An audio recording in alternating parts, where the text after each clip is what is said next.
Hey there. Tonight we're stepping into a different kind of story.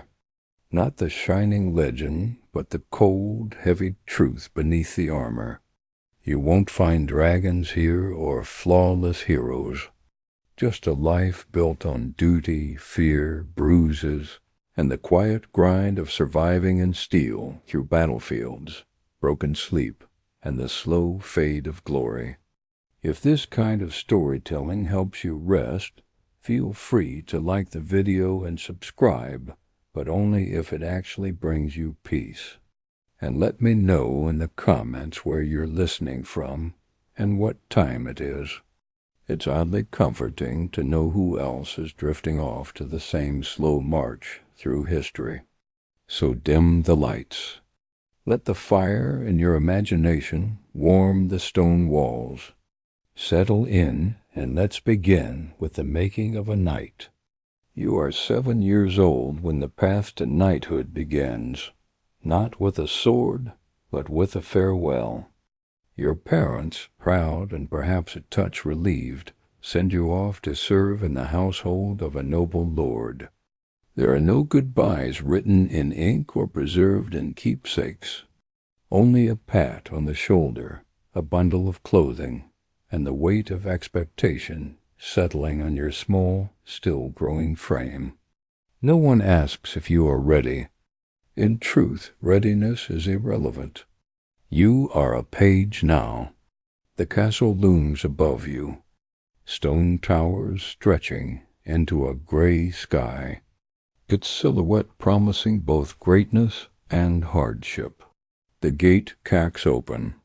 What lies beyond is not a world of honor and glory, but one of scrubbing, serving, and surviving. Chivalry will come later after years of fetching, carrying, and cleaning up after horses and noblemen with equally foul temperaments. Your duties are endless. From sunrise to well after dark, you run errands, sweep halls, deliver messages, and assist with meals. On especially lucky days, you're permitted to polish armor, which sounds glamorous until you realize it means scraping dried mud and horse dung from heavy iron boots. Your hands are blistered, your back aches, and the nights they barely notice you. You are not yet one of them. You are the help. But even in these early days, training begins.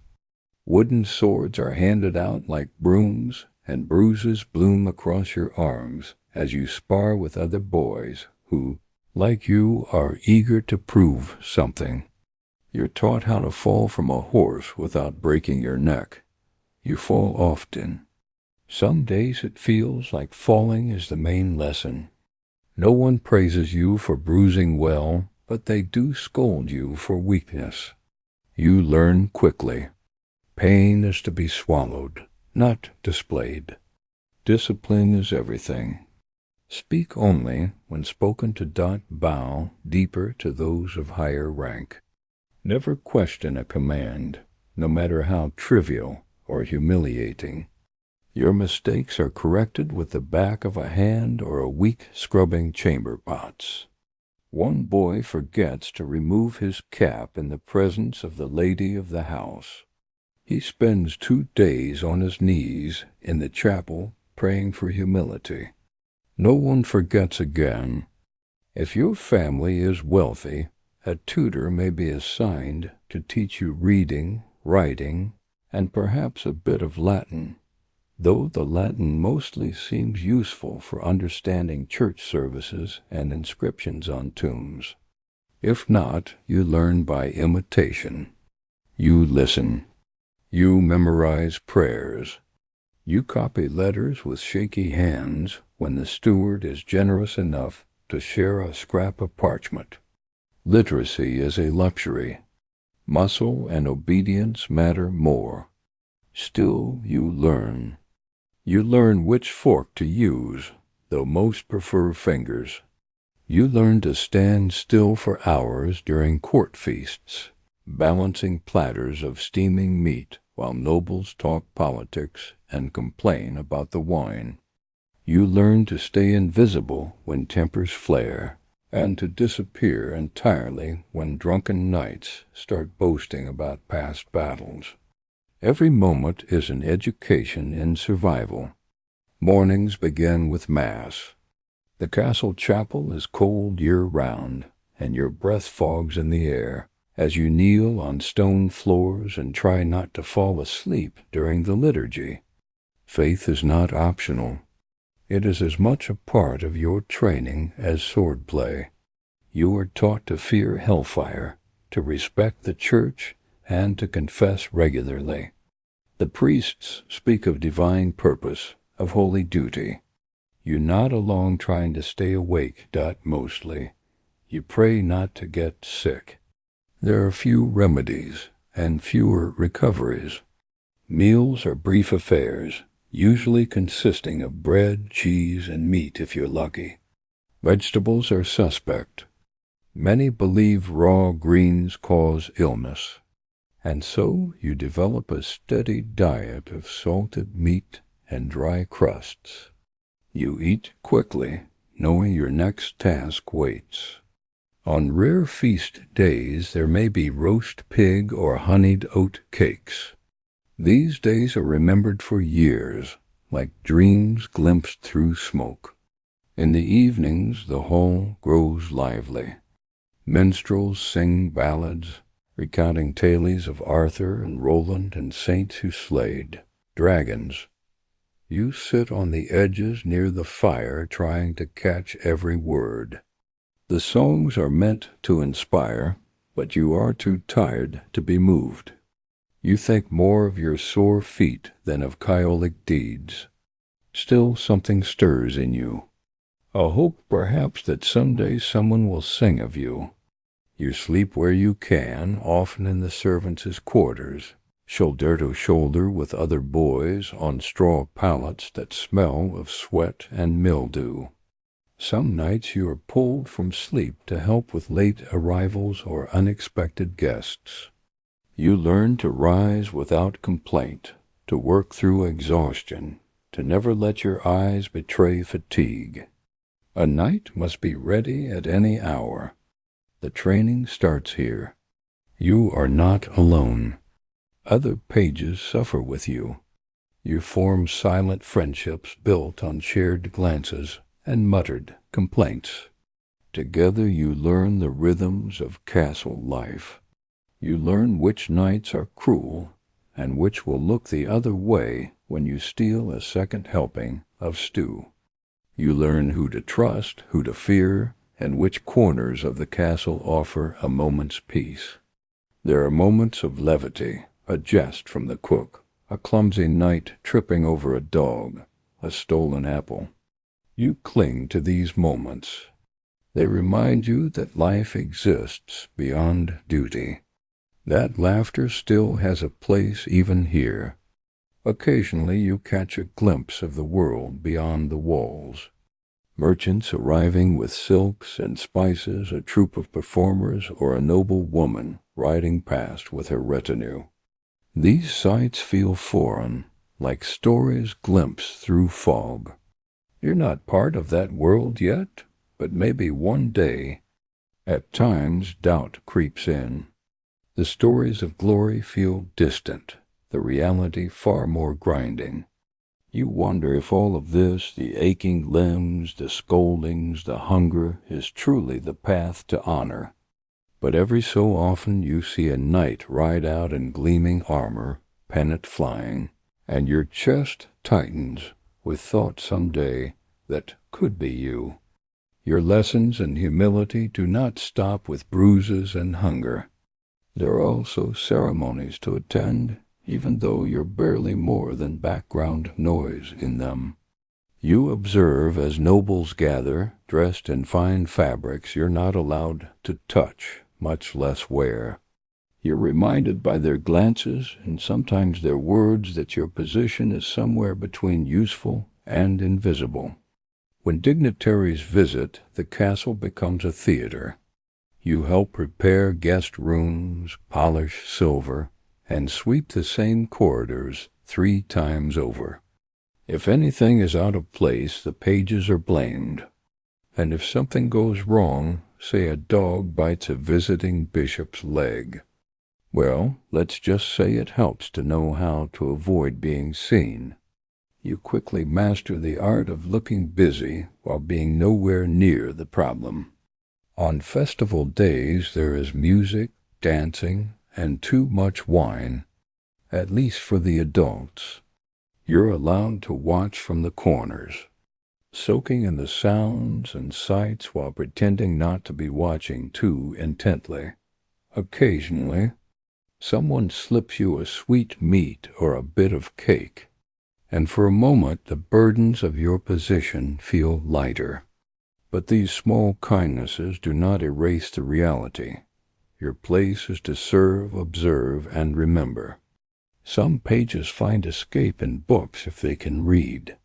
The old steward's chamber holds a handful of illuminated manuscripts, heavy, bound in leather, and guarded as fiercely as the Lord's own armory.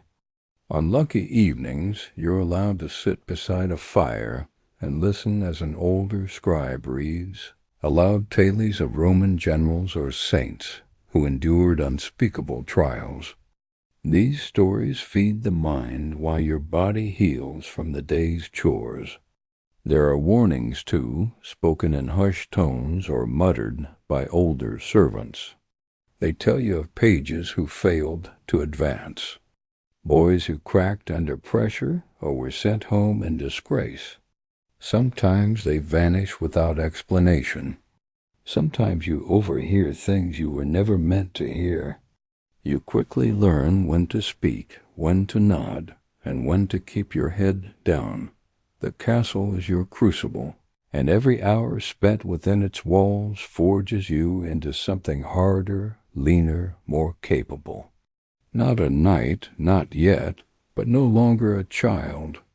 You are a creature in transition, battered, disciplined, and quietly determined. So when you lie awake at night, staring at the wooden beams above your straw-filled mattress, you think not just of what you've endured, but of what lies ahead. The next phase, the next challenge, the next step on the path that will one day, if the gods your lord, and your body all permit, make you a knight. But for now, you are a page, and that is enough. At the age of 14, the apron strings of pagehood are ceremoniously snipped, though not with any kindness or softness. You are no longer a page, you are now a squire. And while this new title may sound like a promotion, it comes with considerably fewer sweetmeats and far more bruises.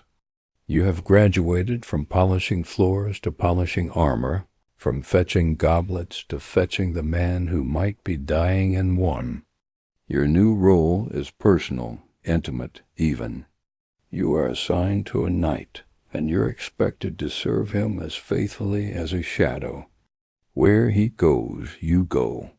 If he rides into battle, you follow. If he falls, you run into the carnage to help him up, risking your own life in the process. You're no longer a child of the castle.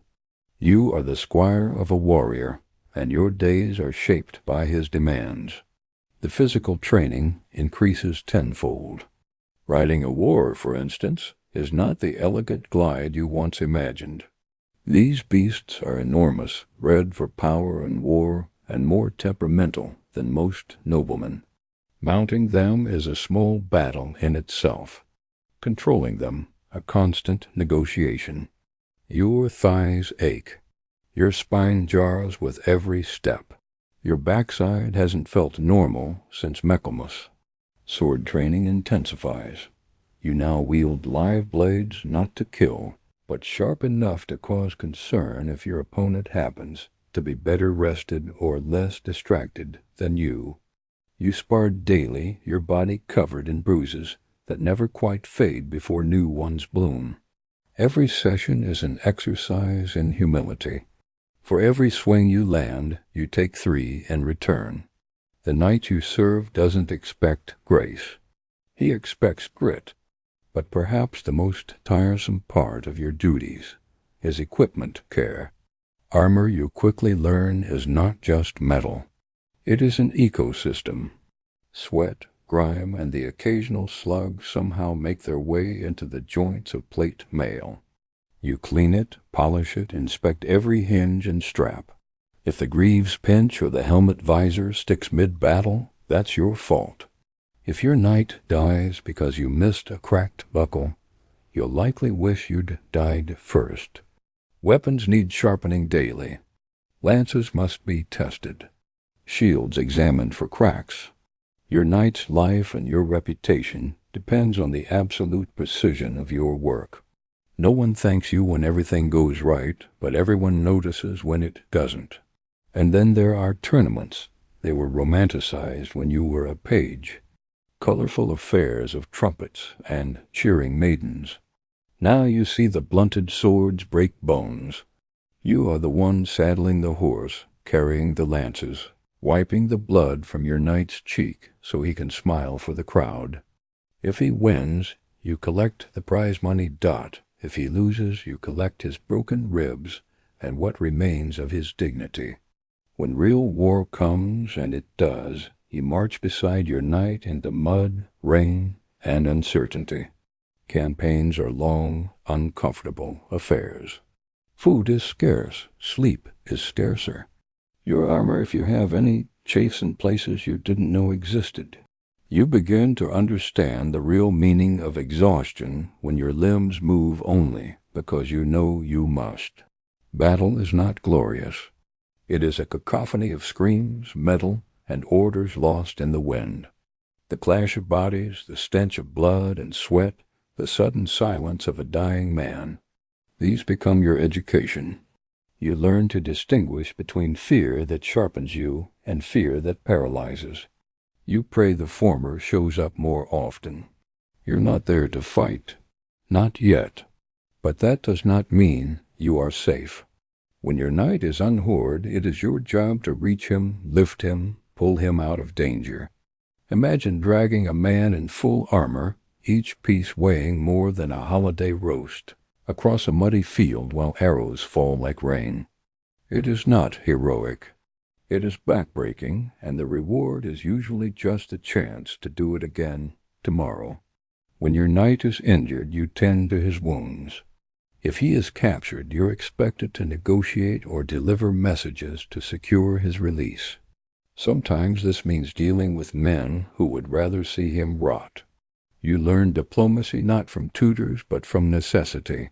Your words must be careful, your posture humble, your tone respectful. Even your silence becomes a tool. There are moments, rare but real, when you feel proud. When you lead your knight's horse into a camp and heads turn to look, when he nods at you after a battle, bloodied but alive. These moments are fleeting, like sunlight through arrow slits. But they matter. They keep you going. Back at the castle, your duties continue. You train younger pages, passing on the same hard lessons you once learned. You serve at banquets, help organize hunts, and remain at your knight's side whenever guests of importance arrive. Your sword is worn, your boots are cracked, and you move like a man twice your age. But you are no longer a servant. You are being watched, evaluated, measured. The priests still expect your prayers. Your Lord still expects your loyalty. Your body expects rest, which it rarely receives. But there is no turning back. The only way forward is through. You begin to think about your own coat of arms. What colors? What symbols? You dream about the moment of dubbing. The sword tapping your shoulders the moment you rise not as a squire, but as a knight. It feels impossibly far. It feels inevitable. It feels both. Then there are the hard days. The days when you bury a fellow squire trampled beneath a warhorse or run through by a lance that didn't look blunted enough. No one sings songs for squires. No one writes poems for the boys who almost made it. You learn to carry grief without showing it. You learn to keep working even as the ground shifts beneath you.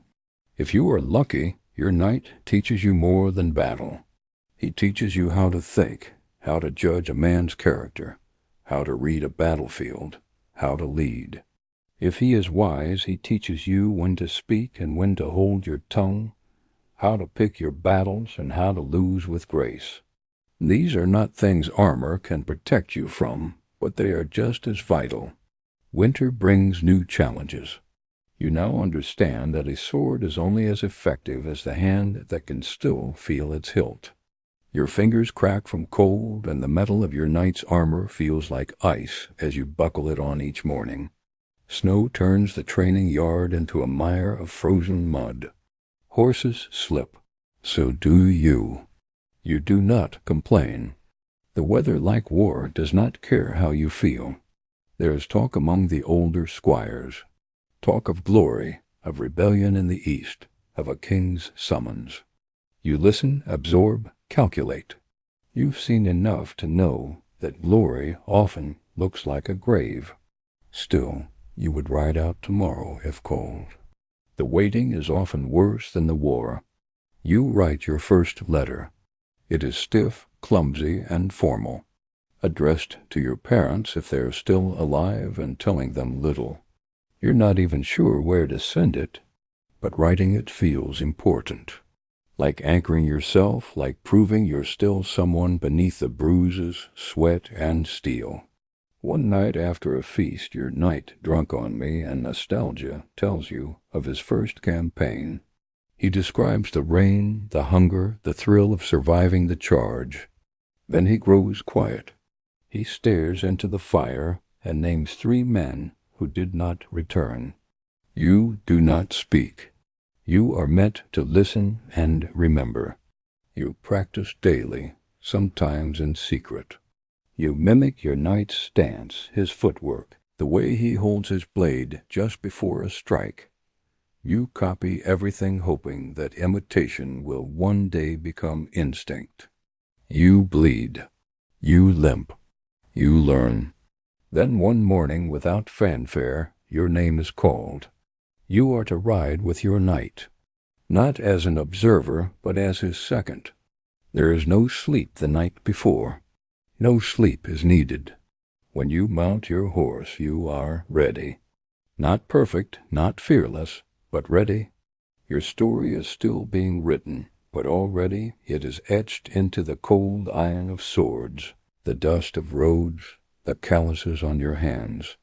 You are no longer a boy, not quite a man, but closer now. You are a squire, and you are becoming. You're 21 years old, or near enough. Some squires are Ned, younger, some older, but the number doesn't matter half so much as the fact that someone in authority has finally decided you're ready. Ready to kneel, ready to swear, ready in theory to kill and die with a little more official ceremony attached. There's no sudden transformation. You don't wake up with a deeper voice or a firmer jawline. You're still sore from yesterday's training, still have mud on your boots and a scar across your shoulder that won't quite heal. But this is the moment your entire youth has crawled toward your body, bruised, your pride battered, your hands hardened by years of polishing, sharpening, carrying, and serving. It has all led here to the day of your knighthood. It begins with solitude. You're given a chamber, small and cold, in which to pray, reflect, and fast through the night. There's nothing glamorous about it, just stone walls, a single candle, and a chapel-supplied blanket that somehow manages to be both thin and scratchy. You kneel on the floor, bones aching, stomach growling, and try not to think about the warmth of the kitchens or the scent of roasting pork wafting from below. This vigil is meant to purify the soul, to prepare you to accept the sacred duties of a knight. You're expected to meditate on the responsibilities ahead, defending the weak, serving your Lord, upholding the church. In practice, you spend as much time wondering whether anyone would notice if you had a sip of water or sat down for 5 blessed minutes. You're not alone in your discomfort. Dozens of squires have kept this vigil before you, some trembling with anticipation, others feigning serenity. You wonder which you are. You try to remember all the prayers, the creeds, the proper posture. You try not to think about the rumors of squires vomiting from nerves during the ceremony or passing out mid-kneel. That would be unfortunate, memorable, but unfortunate. Come dawn, you are escorted to the main hall. It is transformed for the occasion. Banners hang, candles flicker. Nobles, knights, and priests gather in ceremonial dress, whispering politely behind gloved hands. A hush falls as you enter. Your name is announced. You kneel. Your lord, or perhaps the king, depending on your station, approaches. He carries a sword, a symbol of service and power. It may not be his own blade. Some lords keep a ceremonial sword just for this purpose, polished to a mirror shine and never used in battle. You try not to look too closely. You try not to shake. The sword taps your shoulders left then right. The dubbing. In some traditions you're also given a symbolic slap, a reminder of the physical and moral pain you must now endure without complaint. It's less of a blow and more of a firm pat, but the message is clear. A knight's duty is not to comfort, but to sacrifice. Then comes the oath. You speak solemnly, pledging loyalty to your liege, to God, and to the ideals of chivalry. You promise to defend the weak, to protect women, to speak truth, and to fight with honor. You repeat the words with as much gravity as you can muster, though you silently wonder how many knights still live by them, with the oath complete. You rise, not as a boy, not as a servant, but as a knight. The change is subtle, internal, and yet profound. People who barely glanced at you yesterday now nod in solemn approval. Your peers clap your shoulder. Your lord offers a tight-lipped smile, which by noble standards might as well be a standing ovation. There may be a feast afterward, depending on the wealth of your lord or the mood of the court. If so, you sit a little higher at the table, drink from a finer cup, and receive congratulations from nobles you once served wine to. Some squires are ned on battlefields, their ceremony improvised amidst carnage. Others receive the full pageantry. Either way, the weight of the title settles on your shoulders, heavy as chain mail. Knighthood, as it turns out, is not a destination, but a doorway. The world does not slow down for you to enjoy your new status. Your duties expand immediately. You're now expected to lead men, not follow them, to make decisions, not simply obey, to ride at the front, not the rear.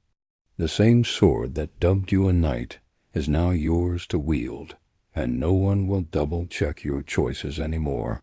If you err, it will be public, and it will be costly. You're also now accountable in new ways. A knight's word is binding.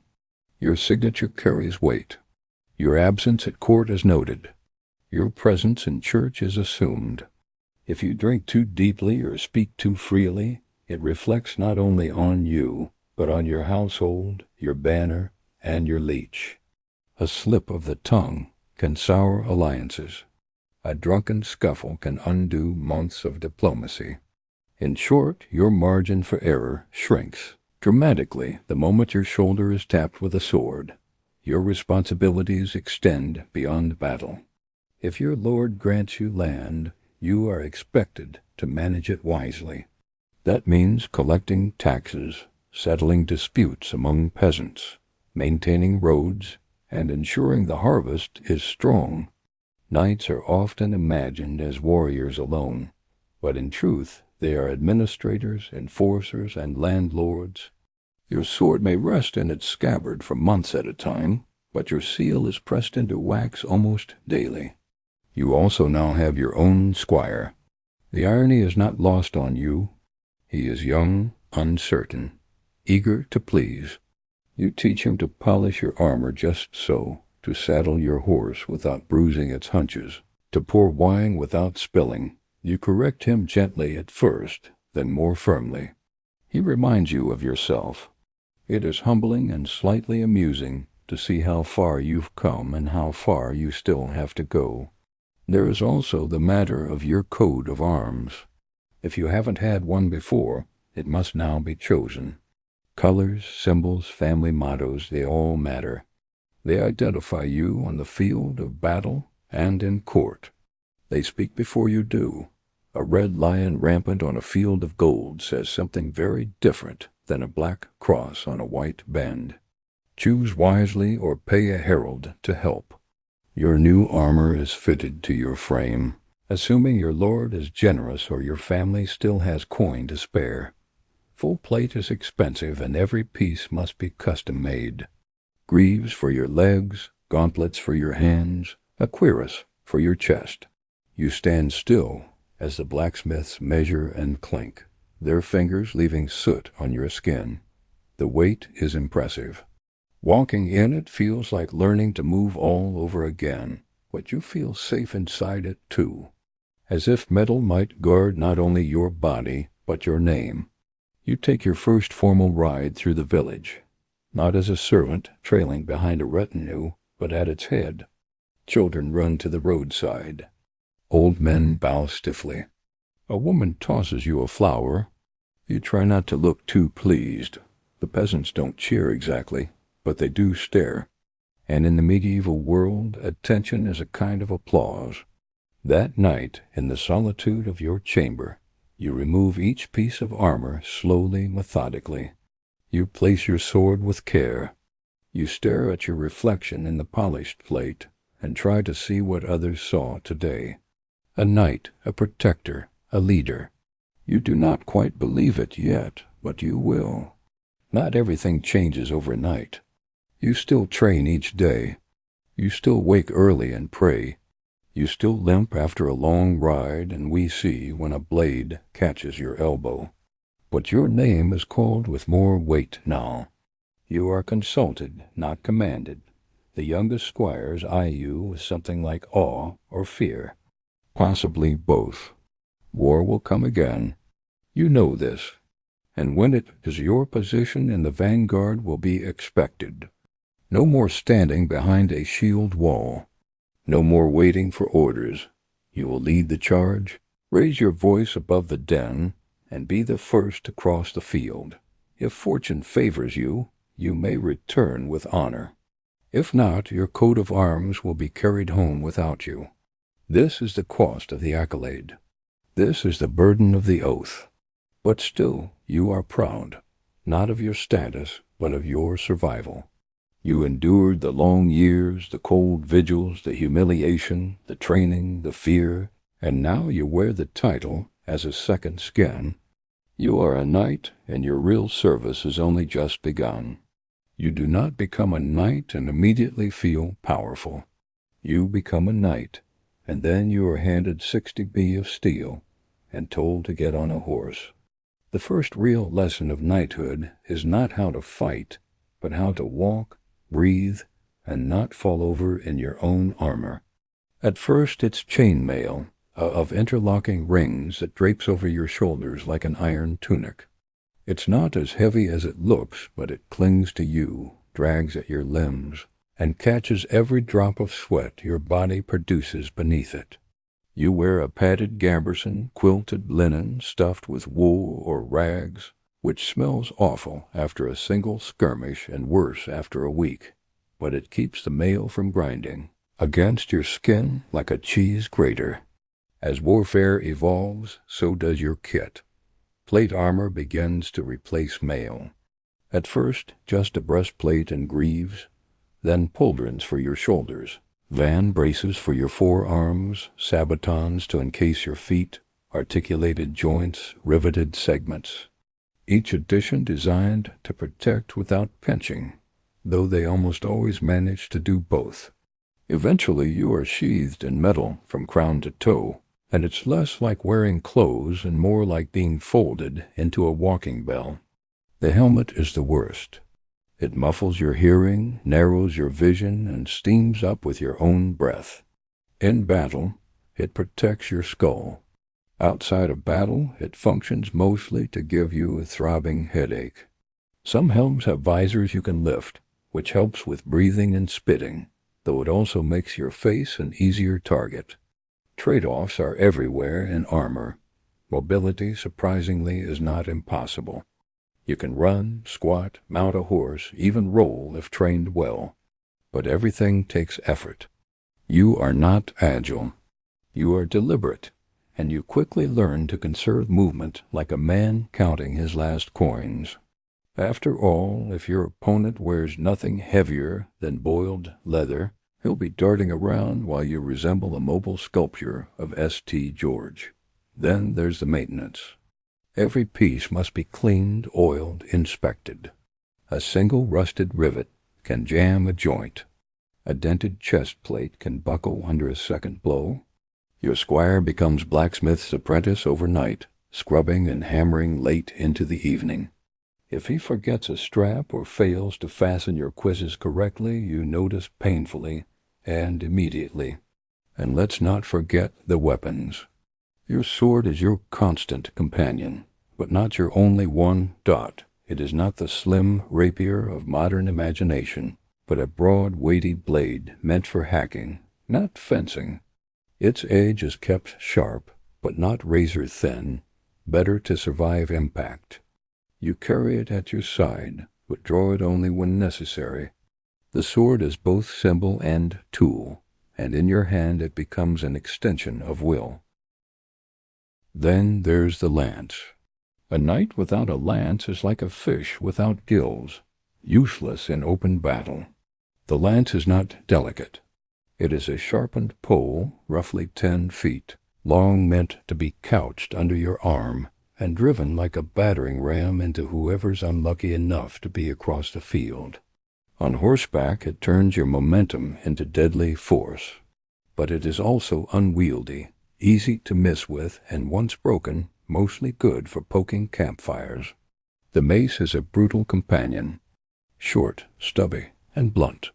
No finesse, no elegance, just a lump of iron on a stick, designed to cave in helmets and crack ribs. Useful when your enemy's armor laughs off blades. When subtlety fails, the mace makes its point with savage clarity. Axes are similar, less common among knights, more typical of mercenaries or those from northern stock. But in close quarters an axe can hook a shield, split a helm, or drag a man off a horse. It's not considered gentlemanly, but neither, to be fair, is war. Shields serve both offensive and defensive roles.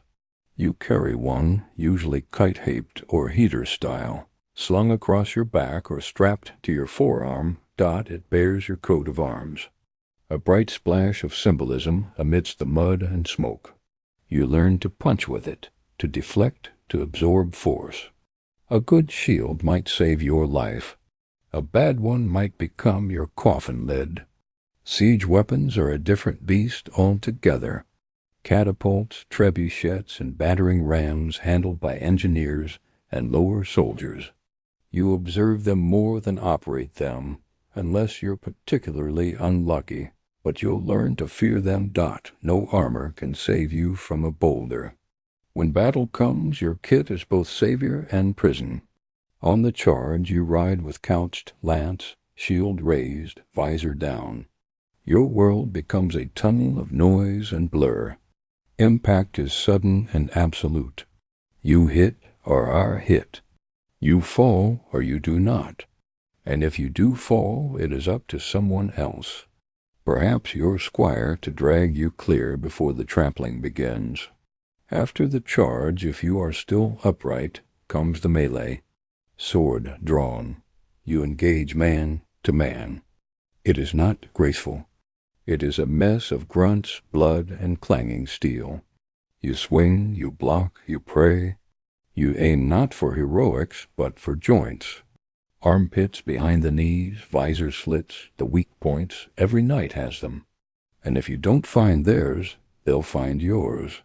In the aftermath, assuming you survive, you learn the lesser-known role of a knight repairman. You remove your armor piece by piece, every dent and scratch telling its own small story. If a rivet snapped or a strap tore, it's noted, recorded, and mended. Your sword is cleaned, inspected, re-oiled. Every weapon dulled must be sharpened. You don't sleep until your gear is ready again, because next time it could mean your life. You begin to appreciate the subtle differences between good steel and bad. You learn the smiths by name, the balance of a sword, the weight of a shield, the line where a helmet should rest against your brow, all become second nature. You grow fussy about details that once seemed trivial.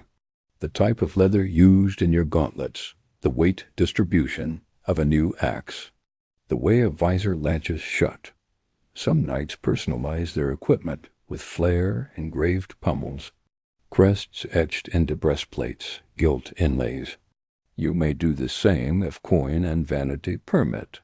But beneath the ornament lies the same brutal reality. Armor is not costume. It is coffin prevention. There are downsides, of course. Armor is expensive. Your share of spoils from war or tournaments often vanishes into repairs and replacements. And then there's the matter of heat. Summer in a full suit of plate is like walking inside a forge, especially in the midday sun. You sweat buckets, faint if you're not careful, and attract flies with all the grace of a walking roast. Despite it all, you come to trust your gear like a second skin. You've tested it under arrow fire. You've felt the jolt of a mace strike echo through your ribs and known the armor did its job. It protects, yes, but it also transforms. You walk taller in it. People part when they see you coming. Children point. Commoners bow. And yet you know this. The steel does not make you invincible. It merely postpones the inevitable. You can fight well, prepare thoroughly, wear the finest forged suit in Christendom, and still fall to a lucky spear thrust or a well-placed arrow. A knight's tools by time, not certainty. When you remove your gear at night, you do so slowly, reverently. Each strap undone, each piece lifted away, leaves you smaller, lighter, vulnerable. Beneath it all, you're still just flesh. Bruised, stiff, an aching dot, and it's in those quiet moments with your sword across your lap and your armor cooling on the stand that you truly understand what it means to be a knight. You're not made of steel. You just wear it well. And so each day begins with the familiar ritual. Lifting, strapping, adjusting, checking. Your squire tightens the buckles and hands you your gauntlets, his eyes scanning for wear, for weakness. You nod silently and step once more into the shell of your profession, because no matter how tired you are or how many scars line your ribs, you are still needed, still bound to ride out, to raise your shield, to stand between danger and those who cannot. This is the life you built plate by plate, blade by blade. This is the weight you chose to carry, and you carry it well. You were told there was a code, a shining noble creed to live by. Chivalry they called it. The very word sparkled with promise like polished armor in morning light. It was meant to define what it was to be a knight. Bravery, courtesy, honor, protection of the weak, reverence for the church, a lofty ideal written in elegant scripts, and praise from pulpit and poet alike. And then you rode into your first battle, watched a man in full heraldic splendor trample a retreating soldier, and realized the code is more of a suggestion. Chivalry in theory is a code of conduct, a moral compass for those who carry swords rooted in Christian values and feudal loyalty. It began as a way to temper violence with virtue. The church, ever anxious about the havoc wrought by idle knights, took pains to transform you from a hired blade into a holy defender. You were not simply to fight, but to fight rightly in practice. However, chivalry is like a tapestry, grand at a distance, but fraying up close. The official tenets vary depending on which chronicler or cleric you ask, but some themes remain constant. Protect the innocent, defend the church, serve your Lord loyally, show mercy to foes who yield. Be honest, avoid unjust wars, and honor women, particularly those of noble birth. A fine list, admirable even and also inconvenient. Because in the thick of battle, no one stops to recite their virtues. You swing, you survive. You follow orders, even if they involve torching a village suspected of disloyalty. You take prisoners, yes, but mostly because they're worth ransom. Mercy has a market value. As for honesty, it's encouraged. Unless deception serves your Lord better, a knight may be honorable in the abstract, but becomes remarkably flexible when land or legacy is at stake. Many a lie has been wrapped in noble language and delivered from horseback with great conviction. Protecting the weak sounds lovely in songs, but in the field the weak are often collateral. If your lord requires a peasant uprising crushed, you ride. If a convoy of commoners stands between you and the enemy's grain supply, you don't go around, you go through. The poor admire knights from afar, because they're rarely better off when one rides by dot than there is the matter of women. The songs speak of courtly love, of gallant men pining in poetic torment for unreachable noble ladies. In truth, your relationship with women is defined more by property law than poetry. Marriage is political. Romance, when it exists, is fleeting, and the protection you offer depends heavily on class. A noble woman might be revered, a washerwoman less so. That's not to say knights are uniformly dishonorable. Many strive to live by the code. They pray, they tithe, they avoid unnecessary cruelty.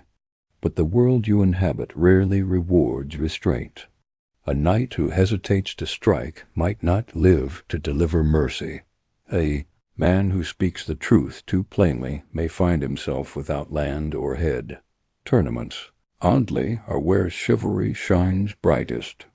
In these stage spectacles, the rules are rigid, the honor real.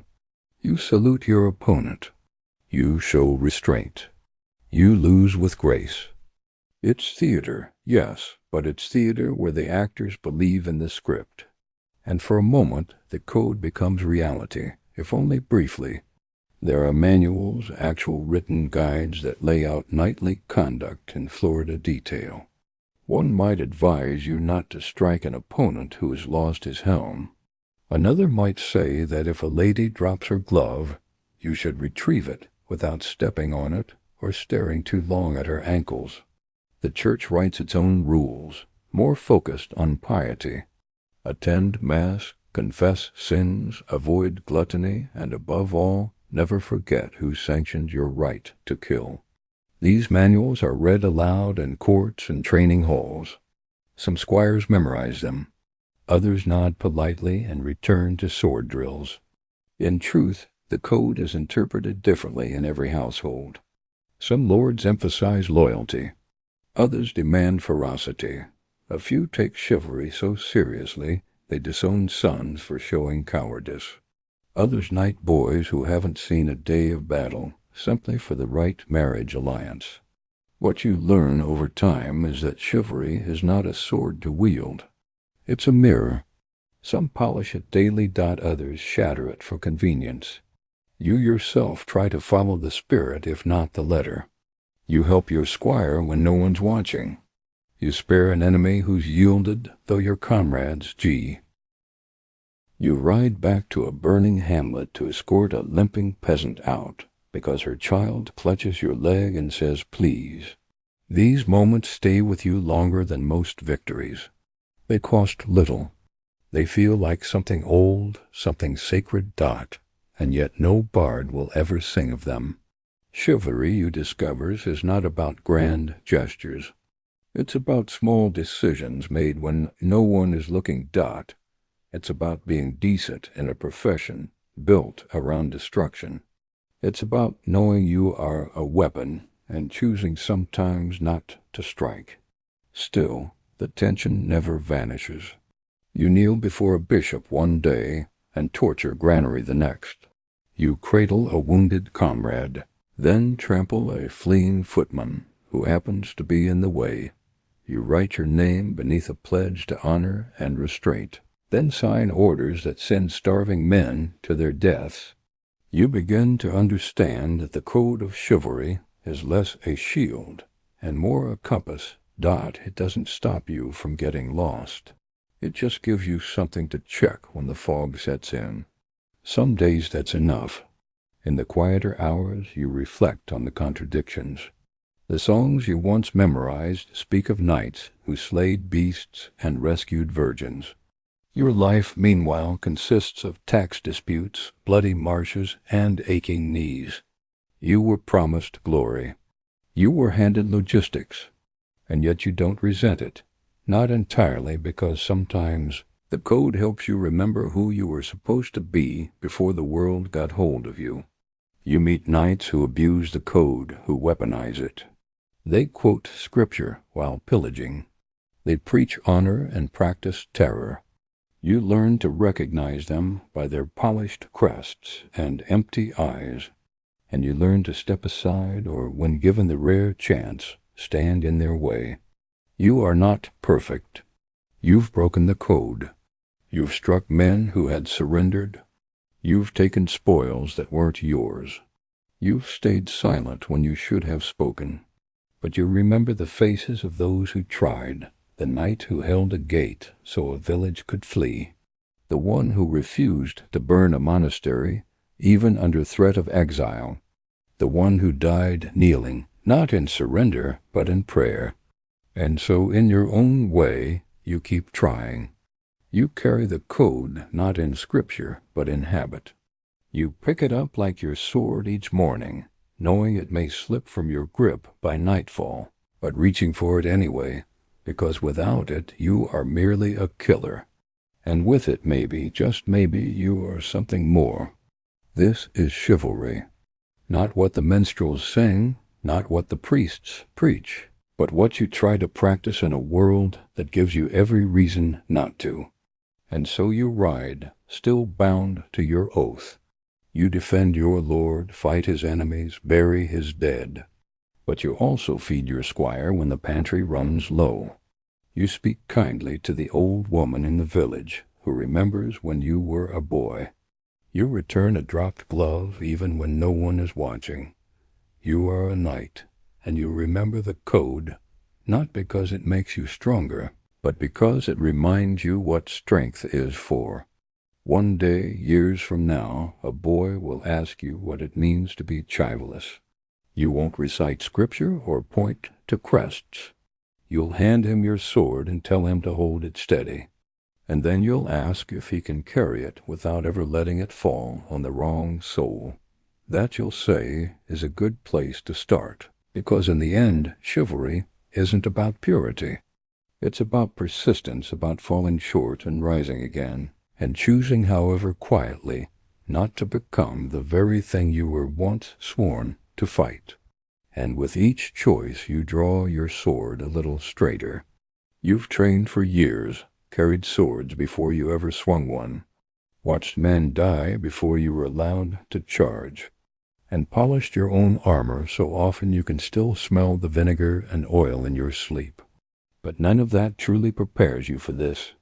The moment the trumpet sounds, your horse shifts beneath you, and the ground ahead fills with the bodies and banners of your enemy. The battlefield is not a stage. It is not an arena of honor or a chessboard of strategy.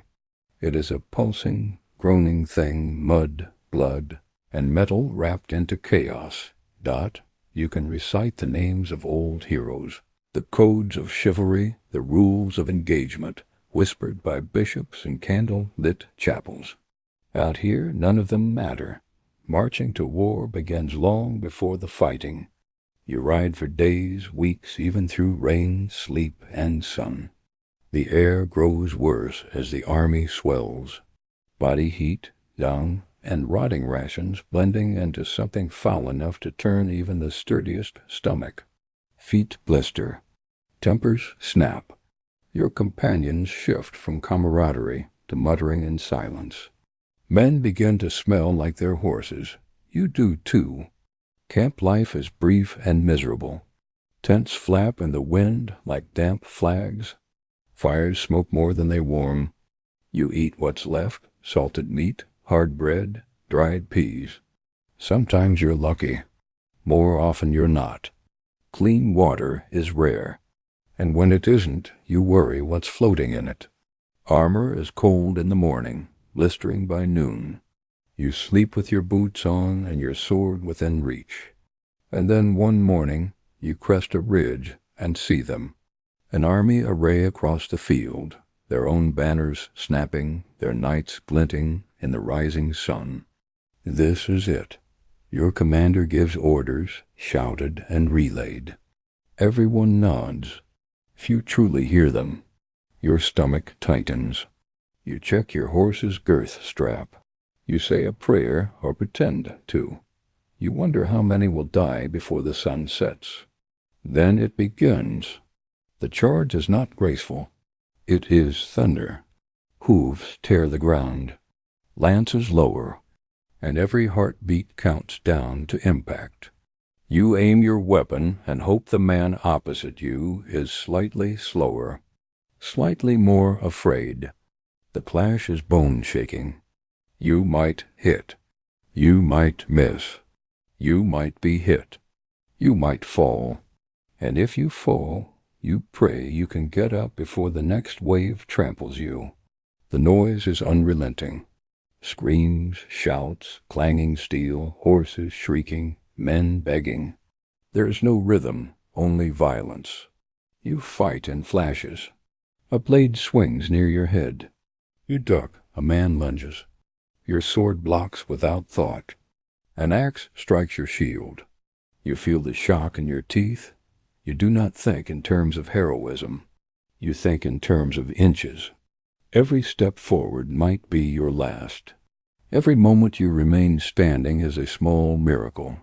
And all the while mud clings to your boots, blood slicks your grip, and the air tastes of iron and ash. There are no clean victories. Even if you survive, you've likely killed someone face to face, looked into their eyes, seen their fear, felt their last breath on your face. No one teaches you how to live with that. Sometimes you lose your footing. A blow knocks you down. Your visor jars loose, and suddenly the world above you is a blur of hooves and blades. You flail, crawl, push yourself to standing. If your armor catches in the mud, you're a turtle on its back. If your squire finds you in time, he might pull you free. If not, well, there are worse ways to die than being forgotten. You catch glimpses of others. Knights unhorsed, peasants impaled, banners falling. You recognize faces, friends, comrades. They're gone in an instant, replaced by another swinging sword. There's no time to mourn, only time to breathe and swing again. Sometimes the melee collapses into confusion. Orders become meaningless. Lines dissolve. You find yourself beside men you don't recognize. Enemies mistaken for allies and vice versa. In those moments, the battlefield becomes its truest form. Not a clash of nations or ideologies, but a storm of survival. If you live, it ends not with trumpets, but with exhaustion. Your arms ache. Your ears ring. Your horse, if still alive, is foaming and trembling. You stagger back to camp, strip your armor with shaking hands, and stare at your blooded gloves. You hope it's not your own. You're not sure. Later you walk the field. Crows already gather. Men groan where they lie, too wounded to move. You try to help, but there are too many. Some you leave with water, some with a whispered prayer. Some you finish because it is kinder. Your boots soak through with blood. You stop noticing the smell. Letters are already at work, stripping the dead of rings, purses, boots, sometimes even teeth. It's dishonorable, yes, but also practical. War is expensive. and a fallen knight's sword might pay for someone's winter grain. You turn your gaze elsewhere. You do not stop them. You find your comrades, those who made it, sit with them beside a dying fire, each of you silent. Some clean wounds, others just stare. No one boasts. No one drinks. You all know better. The ones who laugh after battle tend to cry when the fever sets in. There is no celebration. There is only tallying. How many were lost? How many banners captured?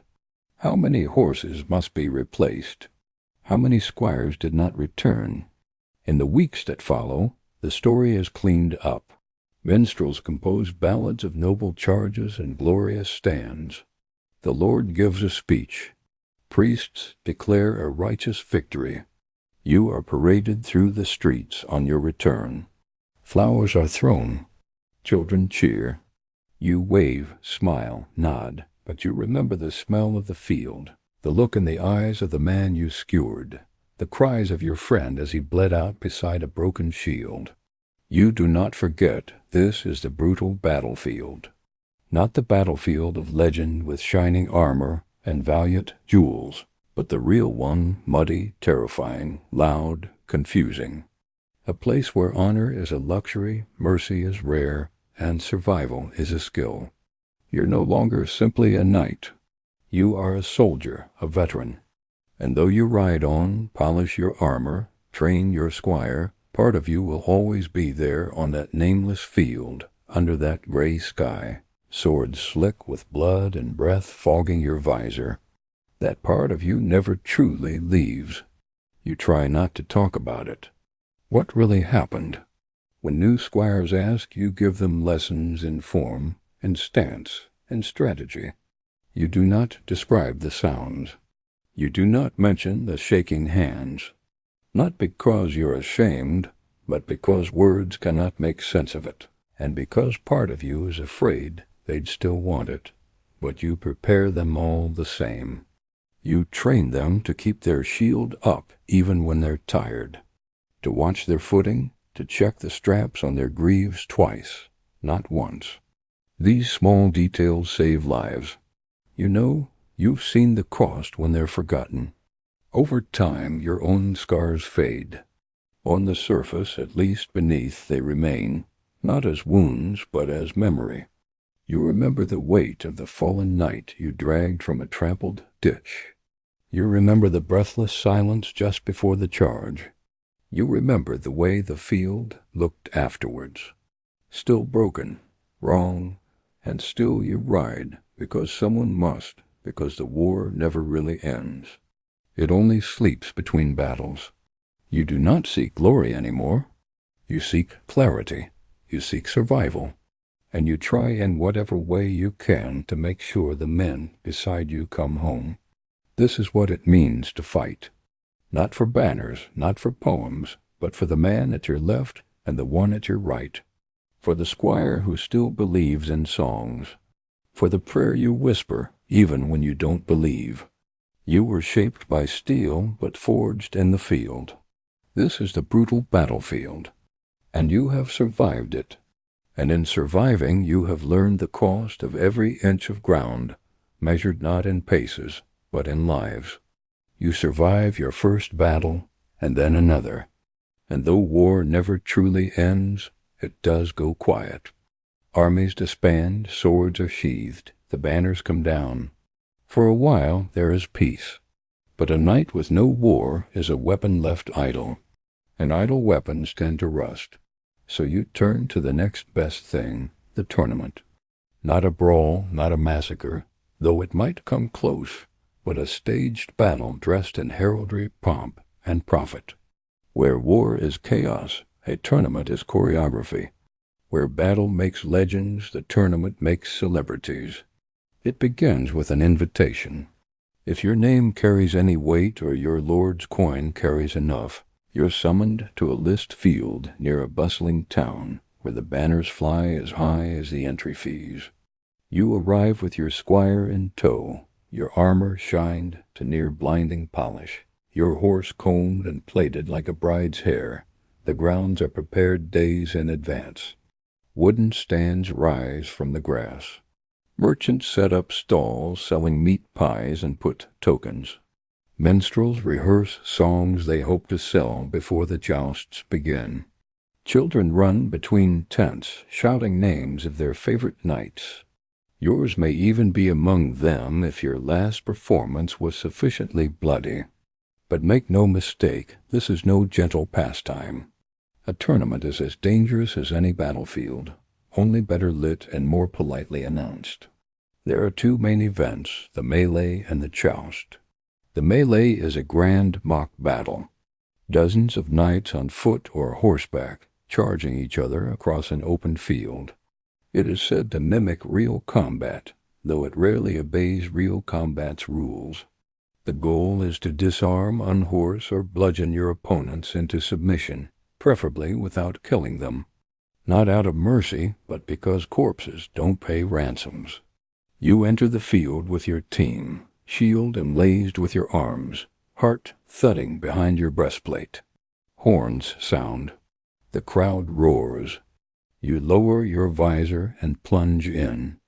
The fight is real enough. Blades are blunted, yes, but not harmless.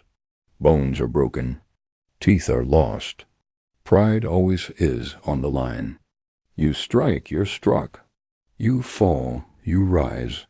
Somewhere in the den, your name is shouted, either in triumph or concern, sometimes both. The melee is over when only a few remain standing, or when the judges decide it's become too undignified. You leave the field limping, exhilarated, exhausted, or sometimes unconscious. If you perform well, your reputation grows. If you perform poorly, you pretend not to care while discreetly checking for bruises. Then comes the joust, the jewel of the tournament. One knight, one lance, one pass.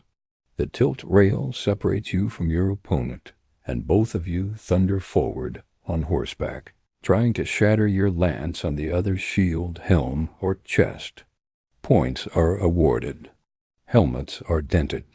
Occasionally ribs are cracked. More than one knight has died beneath the applause of the crowd. There is spectacle to it. Enough ceremony to rival a wedding. Your name is announced. Trumpets sound. A lady ties a ribbon to your lance. You bow to the stands, salute your opponent, and take your place at the end of the tilt yard.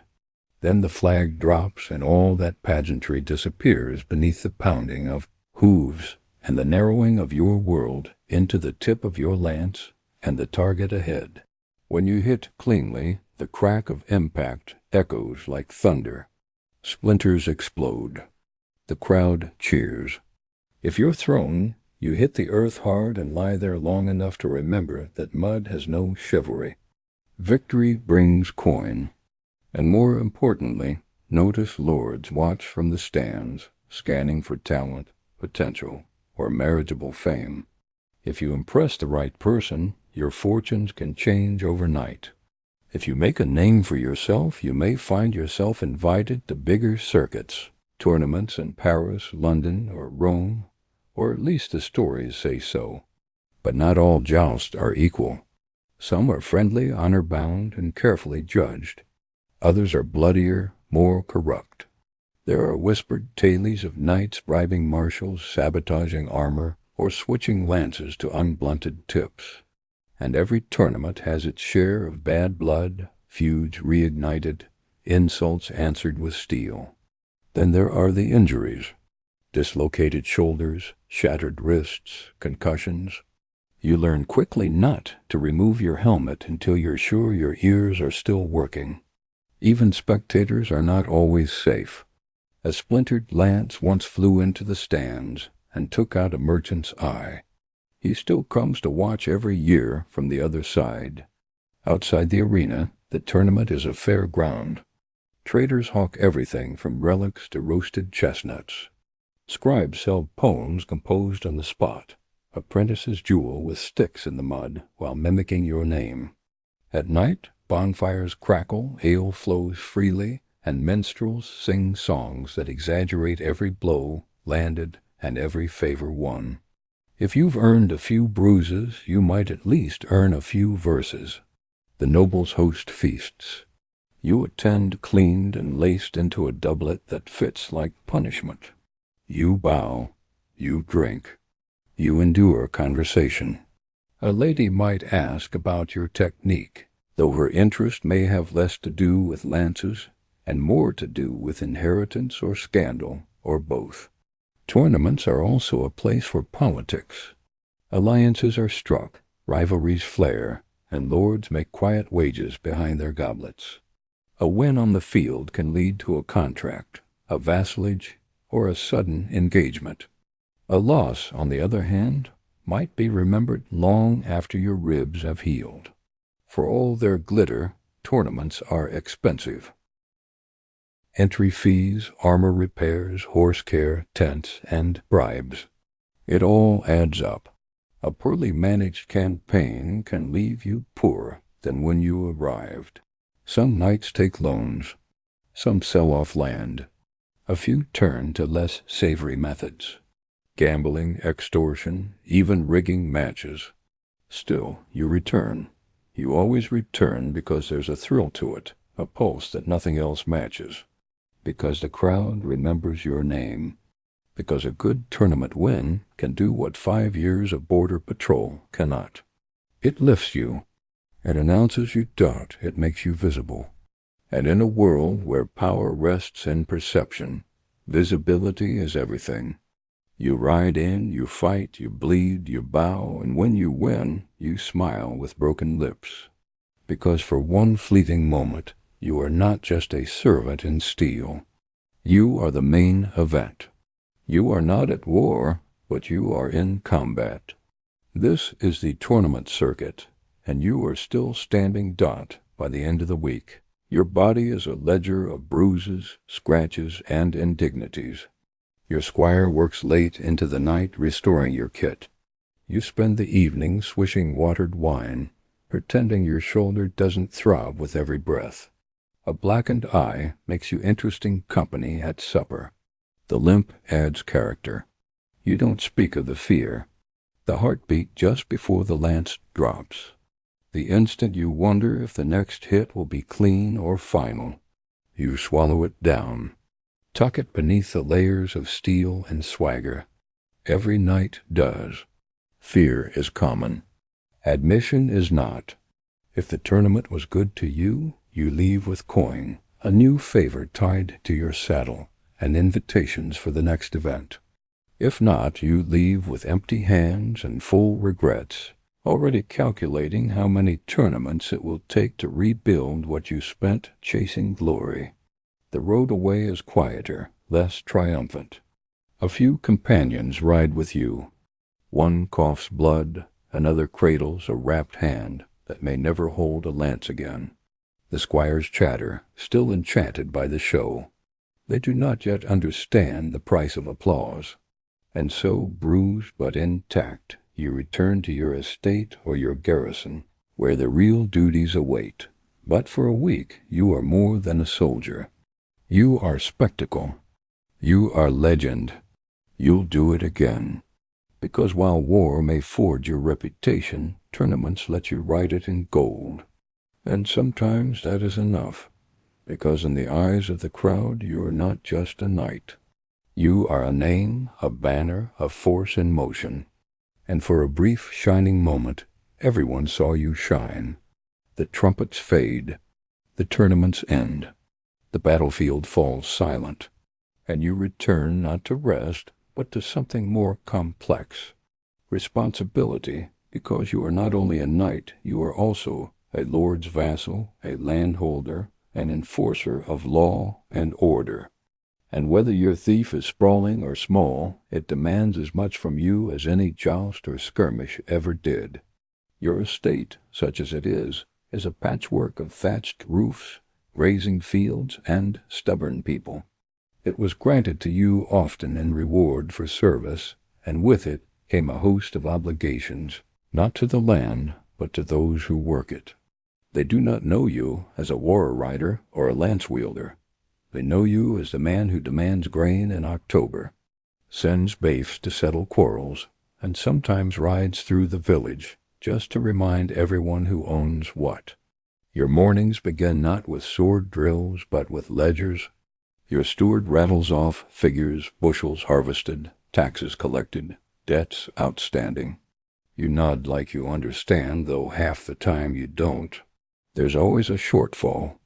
A pig vanished, a crop failed, someone died with coins still owed. The solution invariably involves more paperwork and fewer pigs. Then come the petitioners. Peasants sue at your hall to air grievances.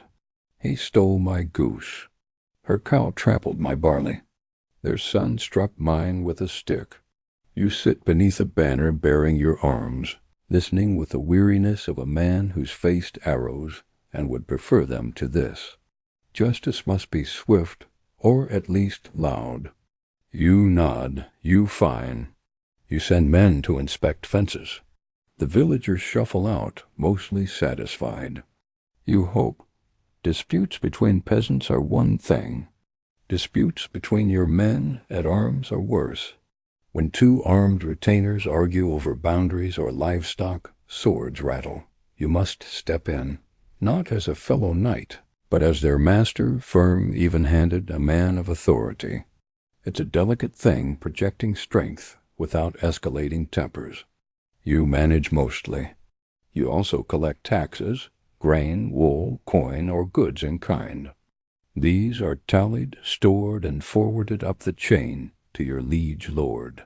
Some of it you keep to pay your men and maintain your household. Some vanishes into the hands of clerks, never to be seen again. You suspect a fraction feeds the bishop's cellar or funds your lord's latest embroidery habit. But questioning the chain of feudal economy is like questioning gravity. You nod, sign, and send the ox cart on its way. Inspections follow. You own fields, riding slowly between rows of barley and flax. You speak to the reeve, the village-appointed overseer, who informs you of labor shortages and brewing discontent. You pretend not to hear the mutters from the hedge, about rents, about levies, about your fine new scabbard that probably cost more than a plow. You smile, offer a nod, and ride on. Respect is maintained less by affection than by distance. Your hall must be stocked and guarded, your garrison drilled, your walls maintained, and your steward reminded that the grain cellar smells odd again. You oversee the blacksmith, the cooper, the baker. You approve repairs to the millstone, arrange timber for winter, and once a month host a feast for local tenants to keep up the illusion that everyone is cheerful and loyalty is mutual. You arbitrate marriages, approve apprenticeship contracts, and on occasion deliver punishment. Thieves may lose fingers. Poachers might pay in coin or days of labor. There are gallows, but you rarely use them. They're more useful as symbols than tools. Still, when necessary, you remind the village what happens when law is ignored. The church is ever present. A priest serves your estate, and you contribute to his chapel's upkeep. Lest your name find its way into a sermon, you attend Mass, confess sins you vaguely regret, and make donations that conveniently match your most recent misdeed.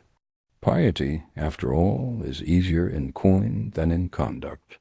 Even your household requires managing. Your servants rotate between loyalty, incompetence, and mild insubordination. The cook is furious about the flour quality. The stable hand swears the hay shipment is late again. One of your chambermaids is scandalously friendly with a visiting knight, and you must pretend not to notice unless it causes a child, or worse, a rumor. Your squire needs training still, always. He forgets your saddle straps, leaves your sword unched during rain. Once he polished your boots with lard, you scold him, train him, threaten to send him to the monastery, then end the day praising his effort with a nod. That's all the boy really wants. Your wife, if you have one, runs her own part of the estate, organizing the kitchens, managing servants, keeping accounts. She is as sharp as your sword and twice as terrifying when crossed. She reminds you when rents are due, when your cousin's widow expects a letter, and that the priest caught you dozing during Mass again. You learn to listen. You also learn never to suggest she host the next feast without preparing for a 3-day argument about table linen. In times of famine, your role becomes one of reluctant judge and reluctant beggar. You appeal to your Lord for relief while rationing what little you have. You know that if the people starve, the manna weakens. A dead peasantry tills no fields.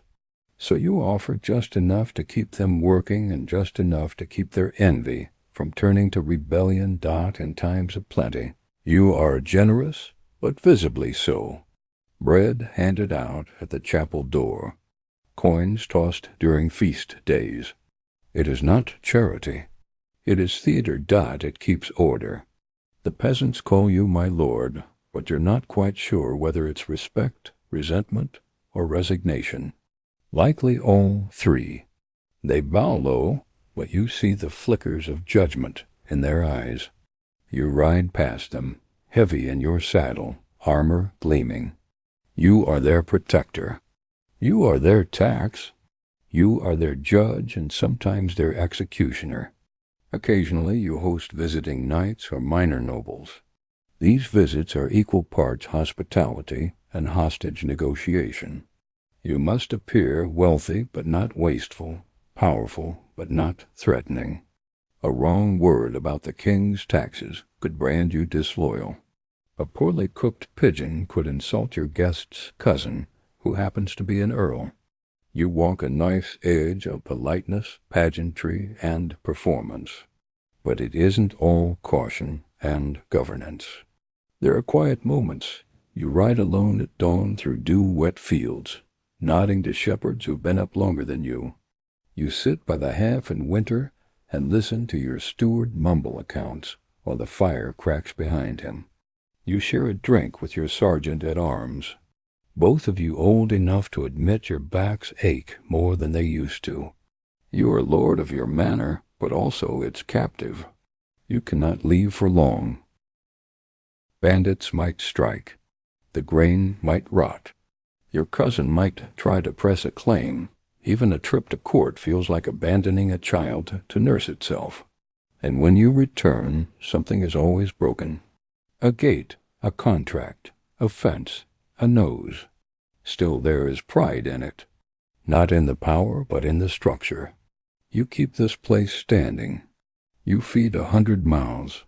You settle disputes before they boil into feuds. You remember names. You attend baptisms, funerals, and harvest dances. You kneel beside the dying and sign contracts for the newly wed. You are woven into the land's rhythm, into its heartbeat. This is the other life of a knight. Not glory, not gore, but governance. And though it will never be sung by minstrels or carved into stone, you know the truth. A knight's blade defends his name, but his estate keeps it alive. Because in the end, when the sword is sheathed and the war drums fade, it is not your victories that remain. It is your land, your people, and the fragile peace you hold together, one decision at a time. When the halls fall quiet, the ledges are closed, and your sword is back on its rack. You're left with something less discussed and poorly romanticized, your private life. You'd think after tournaments, campaigns, and estate matters that you'd collapse each night into dreamless slumber. You'd be wrong. Rest is elusive. Comfort is intermittent. The truth is, sleep is a luxury in a knight's world, and one that must often be negotiated. Your bed is not the downfield paradise of later centuries. It's a wooden frame stuffed with straw or wool, covered in linen that smells faintly of dust and fatigue. You share it perhaps with a spouse or alone or occasionally with your armor spread out to dry beside you, ticking softly as the heat leaves the metal. You do not sleep through the night. That isn't how things work. You sleep in shifts broken by prayers, patrols, and old wounds that ache more as the hearth burns low. Some nights you're summoned to settle a dispute in the barracks. Other times you simply lie awake replaying a tilt that went badly or wondering whether the steward lied about the granary again. But it's not all gloom. There is laughter, too, and warmth that does not come from fire. Your hall is more than a court of judgment. It's your half, your theater, your lounge. Minstrels sing by the fire. A bard may be passing through and recite tales of distant wars or love-struck princes. You know the endings already. You enjoy them anyway. Familiarity is its own comfort. Games are played. Dice, chess, backgammon. You cheat occasionally when no one's looking. Or you lose grandly, blaming the firelight or the drink or the suspicious angle of the table. Your companions groan, laugh, and pour more wine. The feasts, when they come, are rowdy affairs, not grand like a royal banquet, but full of noise and roast meat of ale spilled on floor rushes and laughter that echoes up the rafters. You sit at the high table, but not far from the half. You drink with your men, toast your squire, throw the occasional bone to the hounds beneath the bench. A juggler might perform, or a fool. His jokes barely veiled insults about local clergy or visiting nobles. You laugh louder than necessary, if only to show the guests that, yes, you can take a joke. It's a fragile peace maintained by roast pork and stale bread. Sometimes the evenings are more subdued. A servant plays the lute. Your wife embroiders, humming a half-remembered hymn. You nod off in the chair by the fire, only to wake when the logs collapse in a burst of sparks. For a moment, everything is still. Your household sleeps early. The servants rise before the sun, so they vanish quickly. Your squire lingers, hoping for praise or advice, or just not wanting to go back to the straw mat beside the armory. You send him off gently. He's earned his rest, even if you haven't. You might wander the manor at night. Old habits from years on campaign. Checking locks, peering into shadows, listening for anything amiss. You don't expect to find anything. But sometimes you just need to move, to feel the floor under your boots, and remind yourself you're still here, and the fire is still lit, and the walls are still yours. When storms roll in, sleep becomes nearly impossible. Wind howls through the shuttered windows. Rafters groan. You recall nights in the field when the only shelter was a cloak and the back of a horse. You remind yourself this is better. You almost believe it. Private life also means private thoughts, and these are harder to manage than fields or squires. You wonder if the land is truly yours or just held until a richer man wants it. You think about the faces of the men you've killed. Some you remember, some you don't. You think about your father and whether he felt this same pull between duty and doubt. On better nights you write or try to. You scratch letters on parchment, recording expenses or drafting stiff, formal notes to other landholders. Occasionally you attempt poetry. It's terrible, but your steward pretends otherwise, and your wife hides the worst of it before guests can find it. When guests do arrive, your private life vanishes. Everything becomes performance. The hall is cleaned. The good wine is brought out. You laugh at the same joke twice, and endure stories about hawks that flew higher and horses that ran faster than any in your stable. You nod. You flatter. You endure. But when they leave, when the doors are shut and the boots have stopped echoing, you allow yourself the rarest indulgence of all, silence. You sit beside the fire, cup cooling in your hand, and let the hush stretch. No battles to plan, no taxes to collect, just the sound of wood crackling and your own breath in the dark. Your body is a map of scars. You know which shoulder clicks in the cold, which ribs ache when it rains, a broken finger from a tournament in Kent, a scar on your thigh from a skirmish near the border. These pains are familiar. You greet them like old comrades. You've learned not to complain. Everyone aches. The squire asks once if you ever sleep well. You smile. Tell him yes, sometimes when the fire burns low and the dogs don't snore. It's a lie, of course, but it's the kind you tell kindly. And there are dreams, vivid, strange, persistent. Sometimes you're back in battle, reaching for a sword that isn't there. Sometimes you're walking the halls of your childhood home, except the walls are crumbling and no one speaks your name. Once you dreamt of flying above fields, rivers, and the manor itself. You woke up smiling for once. Not every moment is grand. Most are not. There is mud tracked into the hall, a loose floorboard that catches your boot, a spilled bucket, a burnt loaf, a cough in the night that makes you sit upright and listen until it passes. These are the details of living. These are what fill your time between swords and steel. On feast days, the private bleeds into the public. There is dancing of a sort. You watch more than you participate, but sometimes you're pulled into a circle, clapping along to a song that's older than the church itself. You step stiffly, laugh at your own footwork, and your wife laughs louder. The servants smile, if only for a moment. You give gifts, bread, cheese, sometimes coin. Children chase each other through the yard, while the elders sit in the sun and pretend their knees don't ache. For an afternoon, no one is taxed, judged, or summoned.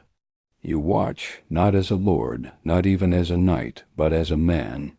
Just a man quietly grateful. Your dog rests its head on your boot. You scratch behind his ears and let your shoulders sink. You're tired, but not in the way battle tires you. This is a deeper ache, the kind that comes from carrying not just weapons, but people, place, and purpose. And still you do it because there is a rhythm here, a strange, stubborn peace between duties. Not comfort, not ease, but something closer to meaning. This is the private life of a knight, and it is harder to master than war.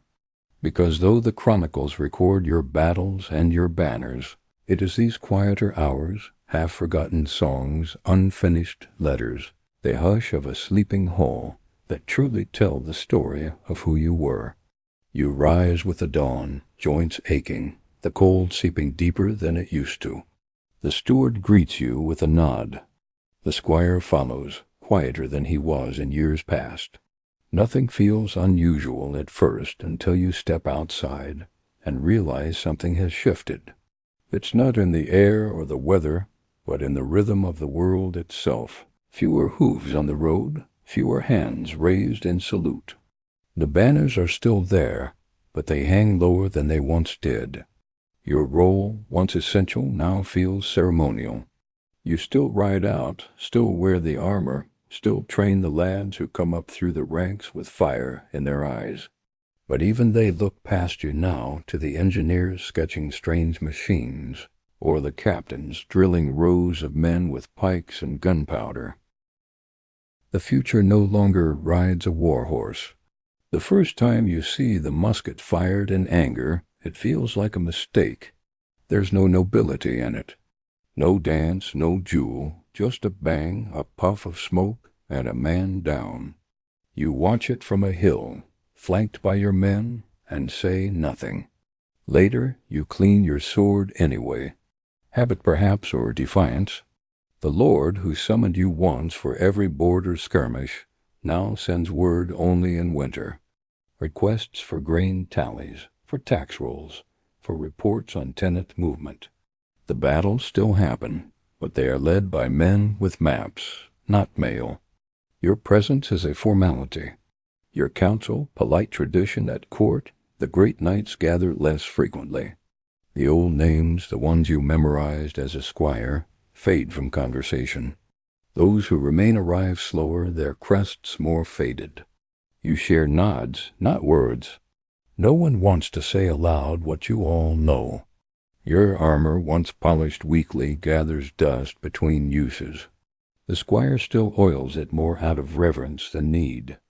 It's heavy now, not just in weight, but in memory. Each dent recalls a skirmish, each riveted day spent living a life now fading into myth.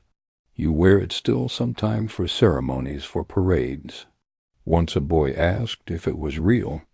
You no longer correct them when they call it old-fashioned. The pageantry remains, though even it begins to crack. Feast days are quieter. Fewer nobles attend. Fewer heralds call out names with the gusto they once had. The songs still praise the days of knights, but always in past tense. You listen, nod, raise a cup. You smile when they glance at you during verses that begin with "in days of why." In private, you walk the grounds of your estate and watch your tenants at work. They till with newer tools now. Some have coins stamped with the king's face. Others carry paper, permits, receipts, even letters. As literacy seeps into the soil, the blacksmith's son wants to be a clerk. The miller's daughter talks of schooling. These are good things, you tell yourself, but they come with a whisper. You are no longer what boys wish to become. You still train them, still swing the sword, but it is harder now.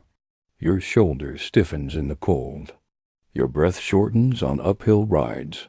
The blade feels longer, though it is not. You grunt more when rising, and the squire, now grown, looks at you the way you once looked at your own master, half with respect, half with readiness. Even the battles you called to feel different. You no longer ride in the vanguard. You're asked to observe, to advise. Your role is one of wisdom, not action. And while you appreciate the respect, a part of you still aches to charge, to feel the ground quake beneath your mount. You understand now, of course, the age of the night is ending, not with a roar, but with a series of sighs. Gunpowder does not care for bloodlines. Formations do not care for honor. The nightly charge, once feared and revered, is now a target for cannon and musket shot. You've seen it. You've counted the bodies. You try not to resent it. After all, every age must end. The Romans once thought their roads would last forever. The old emperors believed their names would outlive stone. And now even the stones are reused for barns and chapels. Time grinds all legacies down into something more useful. Still there is grief, quiet, persistent. You feel it when your sword no longer draws admiration, but curiosity. When your banner's recognized not for its victories, but for how long it's flown. When your warhorse dies and the stable boy asks if you'll replace it with a mule. More practical, he says that you tell yourself that you are lucky. You lived. You saw the best and worst of your order. You earned your land, your name, your seat at the high table. You made it home. Not everyone did. Sometimes you take the long road past the old battlefield. It's farmland now, quiet. There's a grove where the archers once stood, a ridge where the cavalry assembled. You dismount and walk it, boots sinking in soft earth. There's a marker stone weathered and crooked. No one remembers the names carved there. You do. At night, the dreams come more frequently. Not always nightmares, though some are, but vivid flashes of moments you'd thought long buried. A lance shattering, a comrade's laugh, the exact shade of sky above a foreign field. You wake cold and wonder why memory feels sharper than your blade. You write more now, not orders or reports, but reflections. You try to capture what it was like. The weight of armor before dawn. The tension before a tilt. The smell of the field after rain. You want to record what it felt like to be a knight. Not in legend, but in truth. You're not sure who it's for. Maybe the boy who will find it in a chest one day. Maybe no one. Visitors still come. They ask questions. Was it glorious? Was it honorable? You answer carefully sometimes on good days. But it was also cold and loud and lonely. You tell them that knighthood was service. service to a lord, to a land, to an ideal. And sometimes when the wind was right, it felt like something greater. You walk with a cane now. The squire, full grown, walks beside you and tries not to look worried. He calls you sir. Still, you allow it. It costs nothing. And it reminds you that even if the age is ending, you are still its echo. You pass your sword to him one evening, not in ceremony, just in quiet. He takes it with both hands, eyes wide. He doesn't say thank you. He doesn't have to. And so you fade, not in shame, but in rhythm. The halls grow quieter. The half burns lower. Your duties lessen. The land continues. The people work.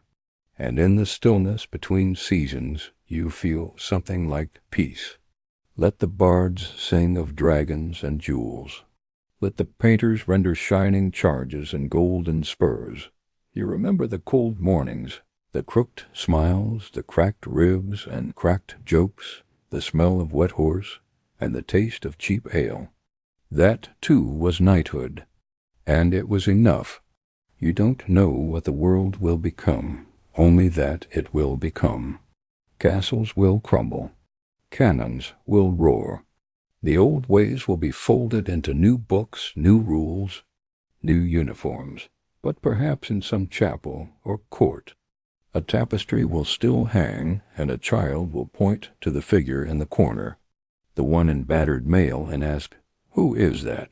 And maybe, just maybe, someone will remember. Not the battles, not the banners, but the man. That will be enough.